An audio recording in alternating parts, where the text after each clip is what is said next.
Assalomu alaykum aziz moto havaskorlar. Bikelandagi kuzgi narxlar bilan tanishish videosini davom ettiramiz. Bu ikkinchi qism bo'ladi. Ko'rmaganlar uchun qoldiramiz silkani, kirib bemalol birinchi qismini ham tomosha qilsangizlar bo'ladi. Demak, o'tgan safar biz aynan shu mototsiklga videomizni to'xtatgandik. Bu CF Moto 450 SR. 400 klassikacha bo'lgan mototsikl ichida eng zo'r mototsikl deb bemalol shu mototsiklni ayta olaman. Kim agar original mototsikl qidirayotgan bo'lsa agar aynan shu mototsiklga e'tibor qaratishni tavsiya etaman. Mototsikl barcha kerakli sistemalar bor. ABS deysizmi, traction control deysizmi, TFT display, T-box podдержка qiladi. Bemalol kartadan proyeksiya qilsa ham bo'ladi. Priborni paneliga agar T-box opsiyani uстановка qilgan bo'lsangiz, mototsikl o'ta tez o'zini sinfi uchun atigi 4,5 sekundga 100 ga chiqadi va maksimal tezligi 200 dan oshadi. Shuning uchun kim agar original mototsikl qidirayotgan bo'lsa, aynan shu mototsiklga o'z e'tiboringizni qarating, chunki o'zining puliga juda stoyish mototsiklardan bittasi hisoblanadi. Va buni birinchi sezonda mototsikl qidirayotgan, lekin patolog zerikmaydigan mototsikl deganlarga tavsiya etishim mumkin. Bundan kattasini o'sha novichoklarga, birinchi sezonliklarga tavsiya etmayman. Endi u ham yoshdan kelib chiqqan holda, albatta yosh agar 40 dan oshiqroq bo'lsa, yo 35 dan oshiqroq bo'lsa, hamda adrenalin sal pasaygan bo'lsa, o'shalar odamlarga kattaroq mototsikl ham tavsiya etishim mumkin. Endi bundan keyin qanaqa yana mototsikl olishimiz mumkin deyishdan oldin buni narxi bilan tanishtirib o'tmadim. Sizlarga narxini ham aytib ketay. Narxi demak mototsiklimizni hozirgi kuzgi skidkada 84 million 910 ming so'm bo'ladi. Agar bu mototsikl kamlik qilayotgan desangiz agar, undan keyin 500 SR bu modeli ko'rayotganingizdek dizayni juda chiroyli yaratilgan. Bu albatta endi klassika yoqtiradiganlar uchun, chunki dizayn ham sportni, kimdir aynan mana bunaqa futuristik dizaynni yoqtiradi, kimdir klassik dizaynni yoqtiradi, lekin meni shaxsan o'zimga mototsikl o'ta yoqadi va bu mototsikl CF Moto'ning rejasi bo'yicha kolleksionniy bo'ladigan mototsiklardan bittasi hisoblanadi, chunki vaqt o'tgan sari bunaqa dizayn hech qachon eskirmaydi va har bitta brendda shunaqa modellar bo'ladiki, yil o'tgan sari uni qiymati oshaveradi. Bu ham CF Moto uchun aynan shunaqa model hisoblanadi. Garchi kubaturasi 450 SR bilan 50 taga farq qilayotgan bo'lsa, 50 kubga, lekin quvvat jihatdan bu juda quvvatli mototsikl hisoblanadi. Misol uchun 450 SR da agar 50 ot kuchi mavjud bo'lsa, shu mototsiklda salkam 80 ot kuchiga ega. Va bu mototsikl hozirgi kunda dunyo bo'yicha 500 kubgacha bo'lgan mototsikl ichida eng tez mototsikl hisoblanadi hamda eng quvvatli. Kawasaki Ninja 400 RR, ya'ni 4 silindrli Kawasaki Ninja'dan ham bu quvvatliroq hisoblanadi va 2 oy oldin Avstraliyada ushbu mototsikl jahon rekordini o'rnatdi. 500 kubgacha bo'lgan mototsikl ichida eng tez mototsikl hisoblanadi. Videosini qo'ygandik, kim qiziqsa agar kirib ko'rishlari mumkin. Adashmasam 230 dan ortiq kilometr tezlikda erishgan bu mototsikl hamda bu stok variantida hech qanaqa stage page qilmasdan imенно заводской konfiguratsiyada erishgan tezlik hisoblanadi. Undan oldingi bu klassdagi tezlik atigi 1195 km/soat tezlik atrofida bo'lgan. Ya'ni bu deyarli 40 km/soat tezligida o'z sinfiga kattaroq rezultat ko'rsatgan. Dizaynni ko'rayotganingizdek klassik. Bu mototsiklda eng menga yoqadigan tomoni bu albatta uning tovushi, chunki bu CF Moto'ning birinchi Rednoy 4 silindrli dvigatel bilan jihozlangan mototsikl hisoblanadi. Bitta dizaynlarga, yoqishlarga e'tibor bering, optikalar qanaqa. Juda chiroyli. Bu far emas, bu butaforiya, bu yerda o'z asl teshiklari mavjud. Bu inertsion naduf, ya'ni katta tezlikda havoni so'rib dvigatelga qo'shimcha davleniya berish uchun qilingan ish va bu orqali dvigatelda yuqori tezlikda yanada ko'proq kuch beradi. Optika pastda joylashgan, ko'rayotganingizdek. Optikasi albatta CF Moto'ning hammasi самый высокий уровеньda bo'ladi. Shuningdek Yevro standartlarga javob beradigan, shu uchun kechqurunda hech qanaqa muammo sezmaysiz bu bilan. Bundan tashqari mototsikl quick shift bilan jihozlangan. Siz bemalol tepa skorochtlarda без сцепления tezliklarni almashtirish imkoniyatiga egasiz. Xuddi shunaqa ABS, eng oxirgi pokoleniya traction control, ikki xil rejimi mavjud, yengilroq hamda qattiq rejimlari. Bundan tashqari datchik давления shina, ya'ni siz shinalarni temperaturalarini ko'rishingiz mumkin, hamda davleniyani ko'rishingiz mumkin. Ya'ni bu sport mototsiklda juda qulay narsa, chunki aynan mana shunaqa kuzlik havoda siz bemalol haydab tog'larda, serpantinlarda haydagan paytda siz uni quvvatini, temperaturasini priborkadan ko'rishingiz mumkin. Ya'ni shinangiz isigandan keyin bemalol pavorotlarga yotqiza olasiz. Bu uchun siz taxmin qilib o'tirish shart emas, chunki hamma kerak ma'lumotni priborkani o'zida mujassamlashtirilgan. Mototsikl rus tilini ham podдержка qiladi hamda juda ko'p navorotlari bor. Eng asosiysi bu albatta men aytganimdek Rednoy 4 silindrli dvigatel. Bu CF Moto'ning mototsikli ichidan shaxsan menga eng chiroyli yoqadigan tovushlardan bittasi hisoblanadi. Demak, tovushiga bitta baho beraman, sizlarga eshittirib turaman. Tak, mikrofonini hozir bu yoqqa o'chiramiz, qani.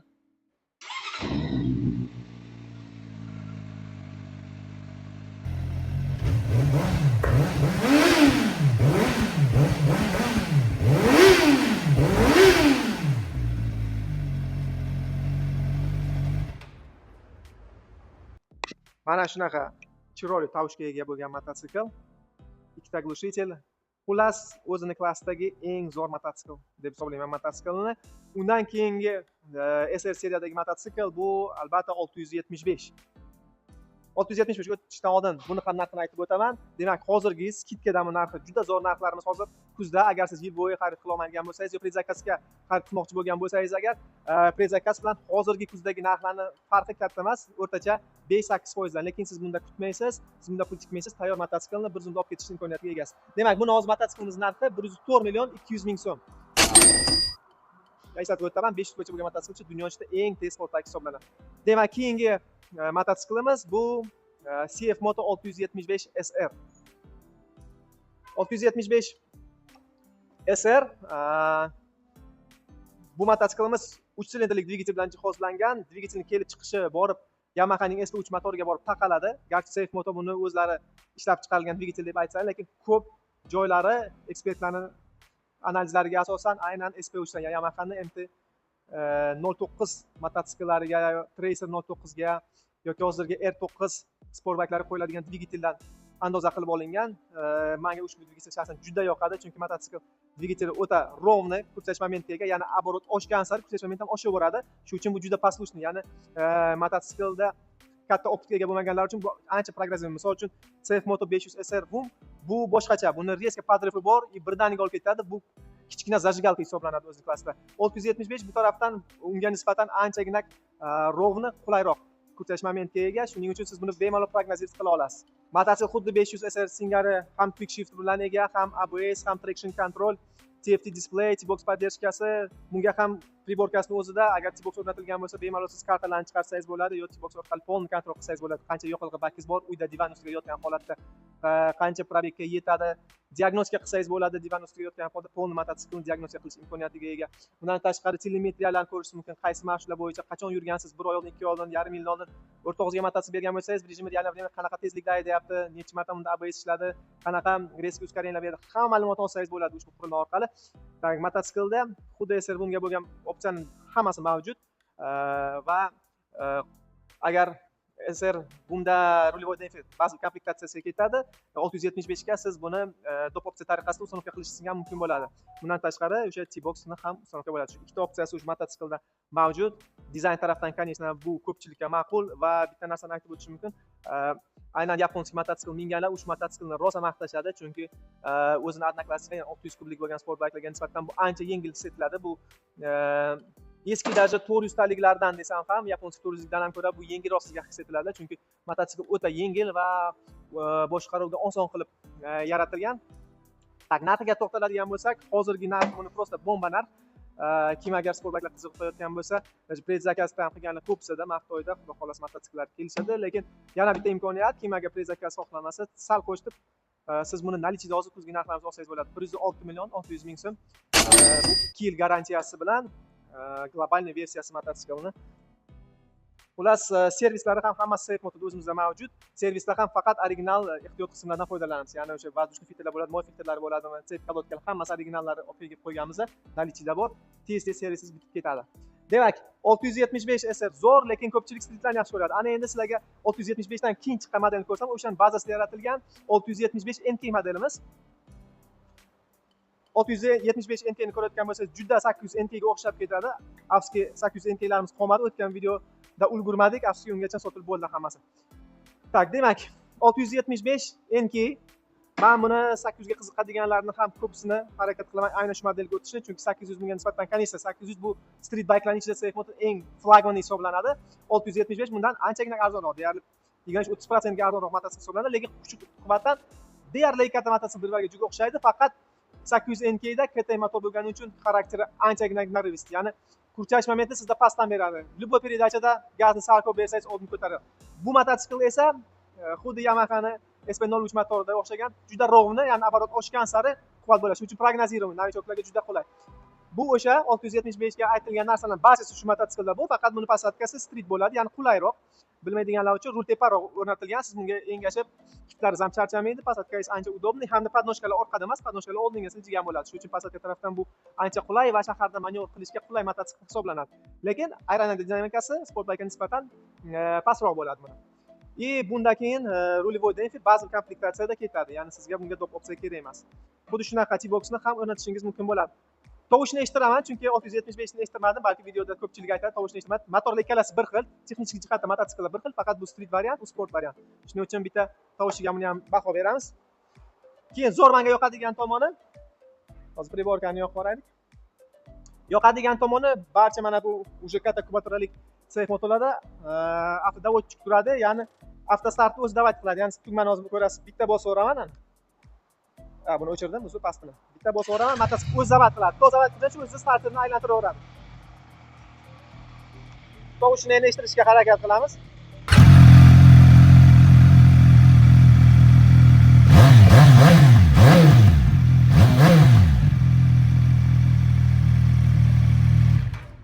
Yana bitta zo'r tomoni, xalosga qotib turgan paytda оборотlar chegaralangan bo'ladi. Adashmasam 6000 gacha, 6000 dan balandiga dvigatel agar xalosga turgan bo'lsa, оборот olmaydi. Skorostda lekin bemalol siz tezlikni oshiraverasiz. Mototsikl to'g'risida gapiradigan bo'lsak, xuddi SRga o'xshagan mototsikl maksimal tezligi 200, pasport bo'yicha 220 dan baland, lekin по факту 235-240 km/soat tezlikda chiqadi. Xitoyda juda ko'p buni prashka qilishadi. Prashka bilan tezligi hattoki 280 km tezlikkacha olib chiqqanlar bor. Bemalol kirib videolarni ko'rsangizlar bo'ladi. Endi SR to'g'risida gapiraman, chunki bunda aerodinamika sal SRga nisbatan tupoyroq bo'ladi. Har kunlik qulay mototsikl qidirayotganlarga zo'r mototsikl tavsiya etaman. Dinamikasini aytmoqchi edim. Dinamikasi pasport bo'yicha razgon 0 dan 100 gacha atigi 3,5 sekundni tashkil etadi. Shuning uchun juda tez mototsikl. SR MK ikkalasi deyarli bir xil mototsikl, faqat o'zining xususiyatiga qarab, o'zining ehtiyojidan kelib chiqib, ikkalasi orasida tansasangiz bo'ladi. Lekin narx jihatdan bu mototsikl juda shirin narx. Bu SRdan anchagina arzonroq.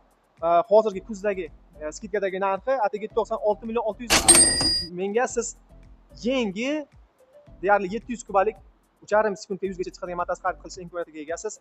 2 yillik kafolati bilan va servis va original zapchastlari bilan. Prosta idealniy variant katta kubatorlik mototsikl qidirayotganlar uchun. Ujana bu eski yaponlarni olib zapchasti bir melchi buzilib qolsa ham 3 oy 4 oy mototsikl yotib, qatdan olaman, nima qilaman, ustasi yo'q. Постоянно mana bu narsani o'ylamaslik uchun yangi pachka mototsikl olib maza qilib haydash kerak. Lekin bu mototsikl yana bir marta aytib o'taman, novichoklarga tavsiya etilmaydi. Agar yosh chiqqaningizdan уже 35 dan oshgan sal og'irroq odam bo'lsangiz, bu mototsiklni sekin-sekin haydasangiz bo'ladi. Lekin все равно bu mototsiklni tanlashdan oldin anchaga e'tiborli bo'lish kerak. Yana bitta zo'r modelimiz bor. Kstati, o'shani ham ko'rsatib o'raman. Buni endi novichoklarga tavsiya etsa bo'ladi. Yana aytganimdek, sal yosh kattaroq bo'lsa agar bu mana bu 650 GT model. Shu mototsikl sport turist turkumiga mansub, shuning uchun men buni ko'rsatib o'raman. Buni posadkasi juda qulay. Dizayni sportbike o'xshasa ham, lekin bunda podnoshkalar ko'rayotganingiz oldinda turadi. Siz ham engashib o'tirmaysiz. Embrion pozasida sportbikechilar aytganlaridek, bu yerda bemalol primoy posadka, ruli ham tepada joylashtirilgan, o'ta komfortli mototsikl. Yevropada ko'p CF motoni xaridorlar aynan mana shu mototsiklda Yevropani ko'p aylashadi va uzoq safarlarda aynan shu mototsiklni tanlashadi, chunki o'ta yo'llar tekis va mototsikl juda qulay. Aynan tekis yo'llarda uzoq masofalarni bosib o'tishga. Juda ko'p odamlar aynan shu krugasvetkalarga uzoq masofalarda aynan shu modelni tanlashgan. Ya YouTube'ga kirsangiz ham bu to'g'risida videolar rosa ko'p. 650 GT model hamda ko'p davlatlarda politsiya ham aynan mana shu modellarni tanlagan.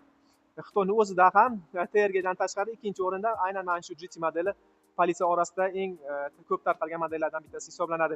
Nimaga men buni novichoklarga tavsiya eta olaman? Ya'ni o'zini bosib olgan novichoklar, chunki bunda ikki xil rejim dvigatellar bor. Siz agar eco modda yursangiz, mototsikl anchagina past ushni bo'ladi. 675 ga nisbatan buni quvvati kamroq. 650 kub 25 ga kam bo'lgani bilan quvvat jihatdan bunda 65 ot kuchi mavjud. Narigi 675 da esa 96 ot kuchi mavjud. SR bilan bir xil. Qaysi bozorlarga qarab klassifikatsiya farq qiladi. Shuning uchun ba'zi joylarda 92 ko'rsatiladi, ba'zi joyda 98 gacha ko'rsatiladi. No sredniy 96 ot kuchi bizning bu globalniy versiyamiz jihozlangan. Bu mototsiklda esa 65 ot kuchi, ancha kuch pastroq. Mototsikl ham og'irroq ham, lekin bu mototsiklni imенно tez yurishga emas, bu komfort bilan puteshish qilishga mo'ljallangan mototsikl. Dinamikasi ham juda tez. Razgoni buni 4 sekund atrofida 100 gacha. Xullas, narxi ham hozir juda chiroyli narx qilib qo'yganmiz. Kimga qiziq bo'lsa agar 92 million 200 ga ushbu 650 kubalik Gran Turismo mototsiklini xarid qilish imkoniyatiga egasiz. Xuddi shunaqa bunda TFT display, T-box podдержка qiladi mototsiklimiz. Nima CF motorning afzalliklari barchasini uстановка qilsa bo'ladi. Bundan tashqari kofralar ham uстановка qilsa bo'ladi. Bu hammasi dop opsiyalar, zavodskoy решениялari mavjud. Yana sport bayklar bilan streetlarni tanishtirib o'tdik. 800 NK ni tanishtirmoqchi edik, lekin qolmadi. 800 NK da ham rosa sпрос katta. Bu eng flagman hisoblanadi. Narxini o'rtacha aytib o'taman, где-то 10 mingdan 11 ming dollargacha komplektatsiyasi har xil mavjud. Endi yana bitta zo'r narsani ko'rsatmoqchiman sizlarga. Bu CF Motoni skuteri. Bu birinchi CF Motoni skuteri oxirgi yillarga, chunki bundan oldin CF Moto aqal skuterlarni chiqargan, 250 kubalik katta skuterlarni ham chiqargan, lekin orada bir 10 yilchalar atrofida uzilish bo'lgan va mana nihoyatda CF Moto bu yerda yangi o'zini 150 talik shaharda foydalanishga mo'ljallangan skuterini ishlab chiqardi. Bunda maksimal injeneriyasini, chunki CF Motoni biz bilamiz, aynan injenerlarni eng zo'rlarini, Yevropadagi eng zo'r injenerlarni ham sotib olib, hozir injener tarafdan CF Moto вообще mukammal texnologiyani yaratadi. Shu jumladan mana shu skuter ham o'ta texnologik hisoblanadi. Puliga 150 talik skuterlar ichida bundan zo'rini topib bo'lmaydi. Narxi hozir aytaman sizlarga 47 million 400 ming so'm turadi skuterimiz narxi, lekin bunda yo'q narsani o'zi yo'q. ABS deysizmi, traction control deysizmi, TFT display deysizmi, silent start deysizmi, ya'ni bunda oddiy starter yo'q, bunda starter generator o'rnatilgan. Siz bunda dvigatel yoqqanda umuman sezmaysiz, vibratsiyasi ham bilinmaydi. Bundan tashqari start stop sistemasi bor, xuddi qimmat avtomobillarga o'xshab svetofor kelgan paytda o'zi avtomatik ravishda dvigatelni o'chiradi. Siz gaz berganingizda shunda dvigatel o'zi o't yonib, sizga даже uni talchok tovushini ham eshitmaysiz. Shunda qo'zg'alib, keyin dvigatelni qo'shib ketaveradi. Xullas, buni haydagan odam tushunadi. 150 kub bo'lishiga qaramasdan, bu oddiy mana bu 150 talik tanklardan o'ta farq qiladi. Moshina jihatdan deyarli 2 barobar kuchi ko'p, chunki ularda taxminan 7-8 ot kuchi bo'lsa, bunda 14 ot kuchiga ega. O'ta rezva, shaharning ichida просто idealniy transportni sredstva, aynan shaharda yurishga. Bundan tashqari uzoq masofa qilgan mototsikl juda qulay yuradi, chunki koleslar o'lchamlari zo'r, oldini 14 dyuymov, orqasi 13 dyuymov. Hozir men sizlarga buni o't yoqtirishga harakat qilib ko'raman. Tak. Mototsikl start beraman, menimcha buni lekin siz tovushni eshitmaysiz, chunki o'ta past ishlaydi. Tormozni bosamiz. Bo'ldi, mototsikl o't oldi. Menimcha lekin buni tovushni bermasa kerak, chunki juda past chiqadi tovushi. Eshitilmaydi deyarli. Xullas, shunaqa skuter tavsiya etaman. Bilaman, hozir ko'pchilik kutyapti ham. Kelayotganda xudo xolasa ближайший partiyasi dekabrda kutyapmiz, lekin dekabrdagi partiyalardan ham anchasi olib qo'yishgan odamlar, shuning uchun kim agar bunaqa skuterga qiziqayotgan bo'lsa, aloqaga chiqinglar, bron qilib qo'yinglar, chunki bu skuterlar rosa tez sotiladi. Necha partiya olib kelmasak, konteynerda endi buni skuter bo'lganicha harakat qilamiz, ularni kamroq joylashtirsa, chunki yo'l rasmiga qimmat chiqadi. No, kelgancha hammasi sotiladi. Do'konga chiqqan safdan bir hafta, 2 haftada sotilib ketadi. Shuning uchun kimga agar 150 kubgacha bo'lgan idealni, ya'ni o'sha ideal deganim bu yaponskacha bir xil, bu po idее Honda PCX ni kushandasi, aynan o'sha bozorni ulushini olib qo'yish uchun chiqarilgan skuter. Shuning uchun PCX ni tanigaydiganlar bu skuterni sразу aytadi, birga bir o'xshar ekan deydi. Juda o'shanga o'xshab ketadi, lekin narx jihatdan Honda PCX dan sizga 3 barobar arzoniga tushadi, lekin texnologik jihatdan unda ancha yuqori bo'ladi, chunki bu yerda уже TFT displeylar bo'ladi, bu T-boxni podдержка qiladi, karta navigatsiyani prям priborkani o'ziga chiqarsa bo'ladi. Bunaqa funksiyalar hali PCX da yo'q. PCX ancha oddiy bo'ladi.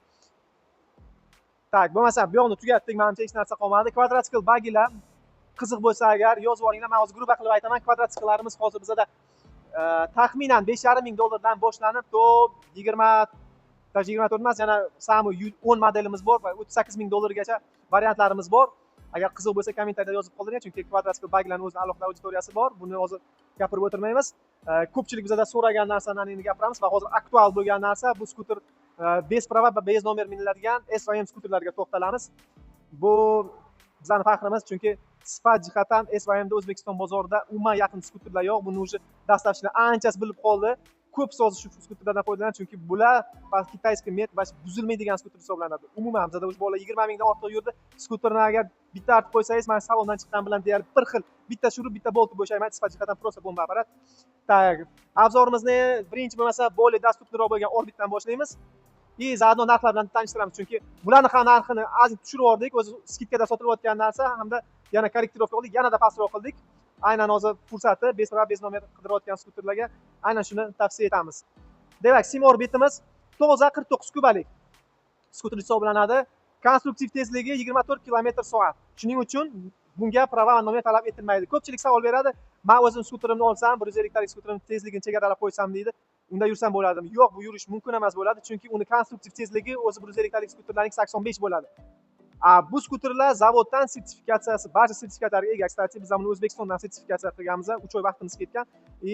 Bunda ustesni ham sertifikatlari mavjud bizada. Maksimal tezlik 24 bilan chegaralangan. Hamda undan tashqari Европейский KOK deydi.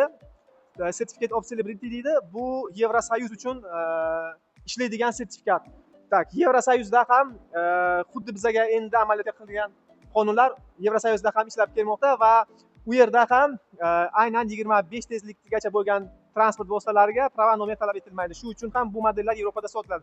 Bizni O'zbekiston bozoriga ushbu modellarni olib kirish maqsadi ham aynan o'sha oldindan mana shu qonunchilikka moslashtirilgan yagona eng qulay bizani bozor ko'tara oladigan narxdagi skuterlar mana shu hisoblanadi. Shuning uchun biz bularni olib kelganmiz, lekin bundan foydalangan mijozlar prosta sifat jihatdan odziv prosta 500% bunaqa sifatli texnikani O'zbekiston bozorida yo'q. Bundan tashqari ushbu skuterlarimiz barchasi Yevro 3 standartlariga javob beradi. Shuning uchun buni yonida o'tirgan payt, o't yoqilgan paytda siz benzinni saskiblarini ham hattoki sezmaysiz. Va 2 yil bu skuterlarimizga CF Motosingga 2 yil biz garantiya beramiz. Bunda ham o'zimizda servislari ham, original zapchastlari ham o'zimizda наличиеda bor. Так что bemalol xarid qilib, o'ylamasdan Tayvan texnikasidan foydalansangiz bo'ladi va haqiqiy sifat nimaligini tushunsangiz bo'ladi. Demak, Sim Orbit skuterimizni narxi 15 million 90 ming so'm. Hozirgi oldingi narxi 15 million 477, hozir yanada tushirdik narxini, lekin eslatib o'taman, bu narxlar hammasi deyarli tan narxdan sotilayotgan narxlar, chunki birinchi bozorda modelni tanasish uchun juda shirin narxlarni qilib qo'yganmiz. Bundan tashqari, Orbitdan tashqari yana Orbit Elite Pro modelimiz mavjud. Pro'ning farqi oddiysidan ko'rayotganingiz bunga chiroyli lavoy qilingan va o'shanisi bilan deyarli farq qilib, qolgan joylari deyarli bir xil. Narx jihatdan ushbu modelimiz ozgincha qimmatroq yuradi. 540 mingga ushbu model qimmatroq yuradi Orbitga nisbatan. Va eng hozir flagman modeli bizning bozorimizda bu Sim Symfonia. Sim Symfonia S modeli. Bu ham 49 kubalik dvigatel bilan jihozlangan. Bunga ham prava va nomer talab etilmaydi. Maksimal konstruktiv tezligi 24 ni tashkil etadi. Bu skuterga ham 2 yil garantiya. Barchasi SYM texnikasi singari rasmiy dilerdan xarid qilsangiz bo'ladi va buni farqi Orbitdan eng katta farqi bu avvalambor dvigatel. Bunda chunki yangi avlod SYM dvigateli o'rnatilgan. Buni quvvati jihatdan buni quvvati Orbitga nisbatan o'rtacha 15% ga quvvatliroq hisoblanadi hamda 20% ga tejamliroq hisoblanadi. Ya'ni kamroq yoqilg'i sarflaydi. Yoqilg'i sarflash bo'yicha gapiradigan bo'lsak, agar Orbitlarimizda o'rtacha yoqilg'i sarfi 2,2 litrni tashkil etadi. Simfoniyamizda 2 litr atrofida 100 kilometrga yoqilg'i sarfi tashkil etadi. Va ikkinchi eng zo'r tomoni bu uni g'ildiraklarining o'lchamlari. Ushbu skuter katta 16 dyuymov disklar bilan jihozlangan. Ko'rayotganingiz bu juda komfortli, mototsiklni komfortini beradi. Ya'ni boshqaruv jihatdan mototsiklga juda yaqin, chunki koloslari katta. Hamda komfort jihatdan, ya'ni o'nqir-cho'nqir yo'lda yurgan paytda katta koloslar bilan siz anchagina komfortli harakatlanasiz. Mototsiklimiz ham hozir juda katta skidka berilyapti. Endi sotuvlar boshlandi ushbu modelni. Buni ham bozorga tanish maqsadida zo'r narxlarni beryapmiz. Demak, hozir ushbu mototsiklimiz narxi o'zi $1800 atrofida edi. Hozir biz skidkada uni so'mda 18 million 950 qilib belgiladik. Kimga SYM tomonidan premium mahsulot kerak bo'lsa, bu endi O'zbekiston bozorida misolda aytadigan bo'lsak, bu iPhone skuterlarning bozorining ichida. Ya'ni siz to'g'ri, narx ozgincha Xitoynikidan ko'ra balandroq bo'ladi, lekin bu yillar davomida sizga buzmasdan, qotmasdan ishlab beradi. Любой payt sotaman degan paytingiz yaxshi narxga sotiladi. O'ta nadejniy, siz bilan hech qachon yo'llarda buzilib yurmaysiz. Demak, agar siz byudjetliroq, har kun foydalanishga, dostavka xizmatlari uchun skuter qidirayotgan bo'lsangiz, Orbit maslahat beraman. Agar o'zingiz uchun, ya'ni o'zingiz shaxsiy ishlaringiz uchun onda-sonda minadigan bo'lsangiz, yo uy ro'zg'orga bitta olib qo'yamiz, skuter hammamiz minamiz desangiz, agar bunga uje mana bu premium modelini taklif etaman. Sim Symfonia narxini aytib o'tganimdek 18 million 950 ming. Bu prosta shokolad narx. Siz kirib prosta buni Yevropada narxlarini tanishing, 3,5 ming dollar atrofida sotiladi Symfoniyalar. Narxlar prosta bomba, tushunadigan, bu texnikani, bu brendni biladiganlar buni o'ta baland qadrlashadi. Tak что qiziq bo'lsa, mana shu maslahat beramiz. Demak, endi bez nomerlik texnikalarni tugatdik. Endi davom ettiramiz. Replikalarimizga to'xtaymiz. Replikalarda ham kuzda biz prosta rasodajda qilib o'rdik. Narxlar dahshatli. Replikaning eng sifatlisi, sizlar bilasizlar, bu o'sha Bikelandda bo'ladi. Ninja modelimizdan boshlaymiz bo'lmasa obzorimizni. Ketdik. Replika so'raganlar ham bor edi kommentariyada, shu uchun replikalarni alohida narxlarini taxminlashtirib o'tiramiz, chunki kuzdagi aksiyada replikalarga ham juda zo'r narx qilganmiz. Demak, eng populyarni va eng dostupni replika modelimiz bu Bikeland Ninja 400 bo'ladi. 400 kubalik dvigatel bilan jihozlangan. Ushbu dvigatellar VSK originali tozasi. Bu dvigatellarda ko'p replikalar singari korobkalar bilan muammo bo'lmaydi. Chunki bu zavoddan biz 5 yildan beri поставлять qilamiz va bizani bironta Ninja modellarimizmi, R3 modellarimizga, H2 modellarimizda hech qanaqa korobkalarda muammo bo'lmagan. Buni biza kачествосini 100% garantiya bilan berishimiz mumkin. Bu replikani yana bitta narsasini tushuntirib o'tmoqchiman. Ko'pchilik agar texnikani tushunmasa, replika dizayniga qiziq qoladi, lekin replikalar shunaqa modellarki, bu modellarni Xitoyda xohlagan fabrika chiqaradi. Fabrika chiqarishi mumkin, zavod chiqarishi mumkin, uni kichkina sex chiqarishi mumkin, hatto uyda ham yig'ish mumkin, chunki bularning zapchaslari hammasi dostupniy bo'ladi. Ya'ni oddiy bitta kichkina sex ham Taoba'dan zapchasini zakaz qilib yig'a oladi. Shu uchun sifat jihatdan replikalar juda bir-biri bilan farq qiladi, xuddi shunaqa narx jihatdan ham. Mana Bikeland Ninjaga o'xshagan katta zavodda yig'ilgan texnikaning tannarxi ham balandroq chiqadi, lekin u yerda eng sifatli zapchaslar qo'llaniladi va kontrol kачествоsi bo'ladi. Ya'ni har yig'ilgan jarayonda mototsikl tekshirib boriladi. O'shaning uchun bu mototsiklarimizda hech qanaqa korobkalar bilan ko'p replikalar singari muammo tug'ilmaydi. Maza qilib minib yurasiz. Yana bitta ikkinchi katta plusi, bu mototsiklar hammasi biza aynan karburator sistema bilan jihozlab kelamiz, chunki replikalarda injektorlarga juda katta muammo hisoblanadi. Ko'pchilik o'shani bilmaydi. Bu mototsiklni xarid qiladiganlarning ko'pchilik mototsikl dunyosiga endi kirib kelayotgan bo'ladi. Shuning uchun juda diqqatli bo'ling. Imkoni bo'lsa replikani injektorlarga xarid qilmang. Chunki o'zimni tanishlarimni ham yaqinlari olishgan, bilmasdan turib replikalarni hozir bir sezonning o'zida уже injektorlarda muammo chiqyapti, dvigatel kerakli bo'lgan quvvatni bermayapti. Garchi 400 talik ushbu VSK motorlari 24 ot kuchi beradigan bo'lsa, po faktu injektorlari problemasi boshlangan, siz всего lишь 16-17 ot kuchini ishlatasiz va 1 yil, 1,5 yilga bo'lmasa injektorlar to'la ishdan chiqadi. Afsuski, bu injektorlarni bizda hozir remont qiladigan ustasi yo'q, servis qiladigan ustasi yo'q, kompyuterlari yo'q va zapchasani o'zlari ham yo'q. Ya'ni siz injektor ishdan chiqsa ham uni almashtirishga imkoniyatingiz bo'lmaydi. Yoki AliExpressda zakaz qilasiz, u ham katta ehtimol bilan tushmaydi, chunki bularga juda ko'p xil variantli injektorlar bor, bir-biriga to'g'ri kelmaydi. Shuning uchun eng ishonchli varianti bu karburator. Bu mototsikl uchun buzilib qoladigan joyi yo'q. Zo'r bo'lsa musor tiqiladi, ochasiz, usta tozalab beradi, yana qaytib ishlayveradi, ishlaydi. 10 yilgacha bemalol foydalanaverasiz. Yana bitta savol bor. Bizda menga unaqa savol berishgan. Nega CF motoda siz injektor maqtaysiz, replikalarda injektor naborot отказ qilasiz? O'sha eng katta sababi ham aynan shunda. Replika mototsikllar bu quyi segment, ya'ni arzon mototsikllar hisoblanadi va Xitoyda bular uchun sifatli komplektuvchilar qo'yilmaydi, chunki uni tannarxi yuqori bo'lib ketadi. Ana hozir misol uchun mana mototsiklimizni pulida, 400 talik mototsikl pulida sal qo'shib siz hozir уже 250 talik original CF moto olishingiz mumkin bo'ladi-da, tushunyapsizmi? Lekin CF motoda injektorlar turadi. Nima uchun uning injektorlari yaxshi? Chunki u yerda Bosch'skiy nemetskiy оборудование turadi. Bosch bu nemetskiy качество, siz uni nemetskiy качествоni hamma taniydi. Bu brend hech qachon parod qilmaydi, grubo aytganda, va ishonch. Siz hech qachon yo'lda qolib ketmaysiz texnika bilan. Bundan tashqari rasmiy kil kafolatimiz bor va uni diagnostika qiladigan kompyuterlari ham bizda bor, injektorlari, nasoslari, hamma narsa наличие bizda bor. Siz так что unda mabodoki qanaqadir yomon yoqilg'i yoki qanaqadir kondensat sovursangiz, nimadir bo'lib qolsa ham uni osongina remont qila olasiz, chunki uni ustasi ham bor, servisi ham bor, kompyuterlari ham bor, zapchaslari ham bor. Lekin replikada bu hozir juda katta muammo. Ko'p tanishlarim olishgan, yaqinlari endi texnikaga endi kirib kelgan payt bilmay qolib injektorlarga qiziqib olishgan, lekin hammasida hozir muammo shu. Mototsikl quvvati yo'q, pitir-pitir qiladi, yaxshi yonmaydi, yaxshi o'chadi. Shu uchun maslahat beraman. Agar replika oladigan bo'lsangiz, обязательно shu karburatorni olavering. Dinamika jihatdan karburatoriz injektoringizdan chaqqon bo'ladi, chunki bunda muammo tug'ilmaydi. Demak, narxi bilan tanishtirib o'taman. Bu hozir narx просто bomba. Buni narxi, agar siz replika qiziqib o'tgan bo'lsangiz, agar 34 million 600 mingga siz original eng sifatli O'zbekiston bozoridagi replikani xarid qilish imkoniyatiga egasiz. Bundan tashqari R3 modelimiz bor. Bu Yamaha dizaynda qilingan. Po suti, men endi tushuntirib o'taman. Replikalar deyarli bazasi hammasi bir xil bo'ladi. Mana shu Ninja modelimiz, shu R3 modelimiz, H2 modelimiz, Rama Xadovoy bir xil bo'ladi.